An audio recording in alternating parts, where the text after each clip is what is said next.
Acasias. A Bíblia se refere a dois homens por nome Acasias, e os dois eram reis. Porém, falaremos aqui hoje sobre Acasias, rei de Judá. Ocasias, ou Acasias, foi o sexto rei de Judá. Ele era filho de Jorão, rei de Judá, e de Atalia. Atalia era filha de Jezabel e Acabe, rei de Israel.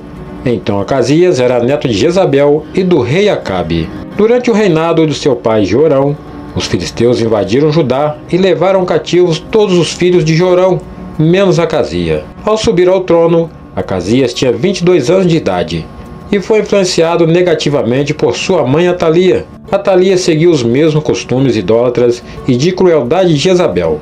Ela conseguia ser tão perversa ou má do que a própria Jezabel. Então Atalia influenciou Acasias grandemente a fazer as mesmas coisas que a casa de Acabe vinha fazendo nos últimos anos e que provocaram a ira de Deus. Ou seja, Acasias começou a agir de modo idólatra para com o Senhor.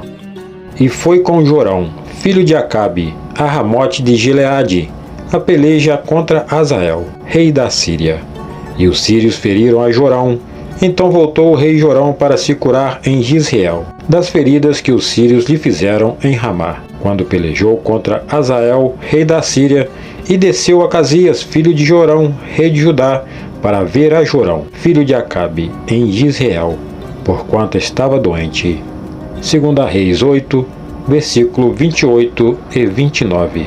Nessa época ele estava visitando seu tio, filho de Acabe, e um dos generais de Jorão, seu tio, por nome Jeú, foi ungido por Eliseu para extirpar a casa de Acabe. Jeú matou Jorão e Acasias conseguiu fugir. Nesta ocasião, Jeú não perseguiu Acasias, mas Acasias não conseguiu chegar até Jerusalém. Ele conseguiu chegar até Samaria, onde tentou esconder-se. Os homens comandados por Jeú perseguiram Acasias e descobriram que ele estava na cidade de Samaria. Assim o capturaram e levaram-no até Jeú, que estava perto da cidade de Ibleão.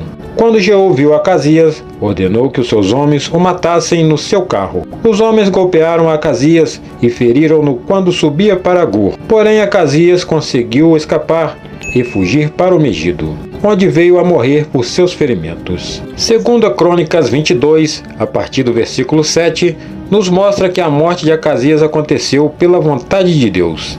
Foi, pois, da vontade de Deus que Acasias, para sua ruína, visitasse Jorão, porque chegando ele, saiu com Jorão contra Jeú, filho de Nise, a quem o Senhor tinha ungido para desarraigar a casa de Acabe. E sucedeu que, executando Jeú juízo contra a casa de Acabe, achou os príncipes de Judá e os filhos dos irmãos de Acasias, que saíram a Acasias, e os matou. Depois buscou a Acasias, porque se tinha escondido em Samaria, e o alcançaram e o trouxeram a Jeú, e o mataram e o sepultaram, porque disseram: filho é de Josafá, que buscou ao Senhor com todo o seu coração, e já não tinha a casa de Acasias ninguém que tivesse força para o reino. 2 Crônicas 22, no versículo 7 ao 9. Após a morte de Acasias, a sua mãe Atalia matou todos os seus descendentes, menos Joás, que foi escondido na casa de Deus. Nesta época, Joás era um bebê e Atalia talvez não tivesse dado conta de sua existência. Atalia desejava o trono de seu filho para si. Enfim, tudo isso aconteceu por conta do pecado de Acasias. Ele não quis se voltar para Deus, mas preferiu seguir os costumes idólatras da casa de Acabe e Jezabel. Ele não aprendeu nada com a história de seus antepassados. Pelo contrário, continuou agindo de modo que desagradasse a Deus e tivesse um triste fim para sua vida por conta de sua desobediência.